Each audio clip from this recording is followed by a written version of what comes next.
Hey y'all, how's it going? Hope everybody has had an amazing day. I am here with a topic that I often use to compare financial planning. And what I mean by that is when I work with clients on their financial plan, we're talking about doing things like implementing new techniques, new strategies, creating new habits in their routine. That can be a really challenging thing to do. Breaking old habits is hard. And I often compare financial planning to weight loss because it's something that's better accomplished with a coach. You need the right tools to keep you on track, and you've got to be able to know what's going where. You got to keep track of what's coming in and what's going out, right? Sounds a lot like weight loss. Weight loss can be just as difficult of a challenge to engage in because you are trying to change routines. So I wanted to share a personal story with you all today. Now, it's a personal story about a little bit of the health journey I've been on the last couple of months, and I want to preface it by saying it's not a terribly dramatic story, but it's a personal story, and I think it's relatable for the be in a similar situation as I am, where you are conscious about your health, try to make good decisions, but maybe you're striving to take that one or two steps closer to being a little healthier. So again, as I often compare financial planning to weight loss and the idea of creating good, healthy habits, here's my story. Last September, I went for my annual physical, and to my surprise, slight surprise, I had a feeling it was happening. I found out that I had high cholesterol. Now, again, not an earth-shattering condition, right? It can be controlled with medication, but I personally would prefer trying to address it naturally before taking a prescription. So I was challenged with taking the next few months. I had until December to lose 15 pounds. Now, let me share these two things. Not only did I have high cholesterol, I had astronomical cholesterol. My cholesterol was more than double the health. So I definitely had some work to do. And for me to lose 15 pounds, you know what? Many may look at me and have seen me in my video and say, oh, you look great. I was technically overweight. And the one thing I learned that I'll share with you now in losing 15 pounds over the last few months is how much my diet and my weight impacted my mood.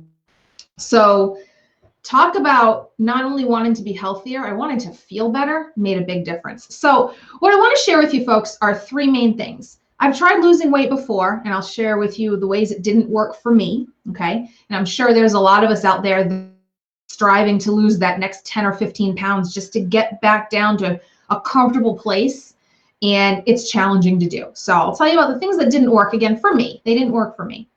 How I used this high cholesterol diagnosis to motivate me to make changes, and I want to share with you the tools that I use to stay on track, okay? So first of all, I have tried losing weight before, like all of us have. There was always that 10 pounds, that 15 pounds that I really wanted to shed just to feel better about myself when I looked in the mirror, right? And I always told myself I was making good decisions. I like to cook. We don't eat out a lot. I always felt like I was doing well, but the pounds never went anywhere.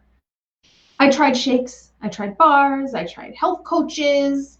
I was always searching for something to replace the food decisions that I was making. And what I learned, and I realized it back then, but I wasn't ready to admit it in order to make the changes, is I was just replacing rather than retraining myself about the proper ways to make healthy food decisions. So that's why my past adventures into weight loss hadn't worked. Having this diagnosis of high cholesterol was very important to me because I know that, one, it's hereditary. This is something that runs in my family. So eventually I was going to come upon this challenge one day. And if I want to stay off prescriptions, as I am hoping to do, I need to keep myself healthy. I have no choice. So that's how I use this high cholesterol to try to keep me on track. And then I would not have been able to accomplish it if I hadn't had the right tools in my corner. And there are two tools that I used that have been so helpful to me. And I've used them in the past, one more than the other. So I'll share that with you. First, obviously, I have my phone, right? I have an app. I have a calorie counting app.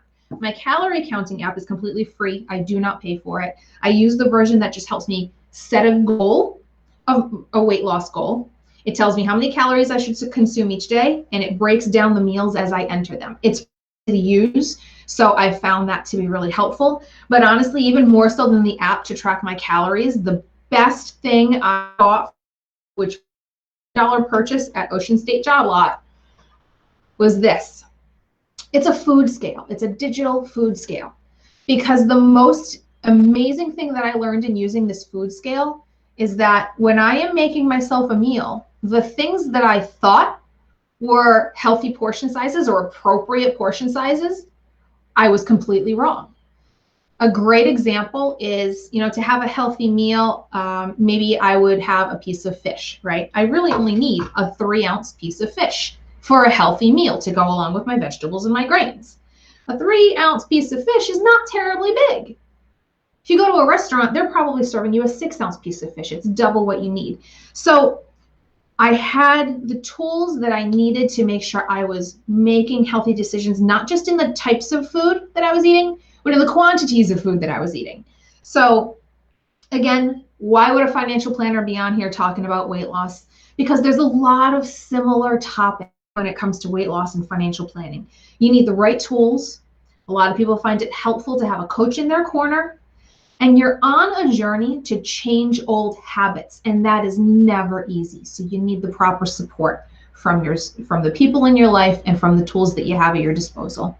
So that is my New Year's story, folks. For anyone that's setting out on a new year, new you weight loss journey for 2021, I'm not a weight loss coach. I'm not a health coach. I will come right out and say that. But I will say that you've got to have the right tools, and you've got to be ready to make decisions that are going to have positive impacts in your life. And I say the same thing about financial planning. If you are embarking on a financial journey to pay off debt, increase savings, contribute to college savings, or increase retirement plans, or you don't know what to do with your stock portfolios, you need the right tools and you need the right support. So I'd love to hear what you folks have to say. Share in the comments any of your weight loss journeys. Share in the comments any of your financial journeys. I'd love to know what you folks have experienced, and I'd love to know what goals you've set for yourself for 2021. And as always, if I can be of any support, please let me know. Catch you next time.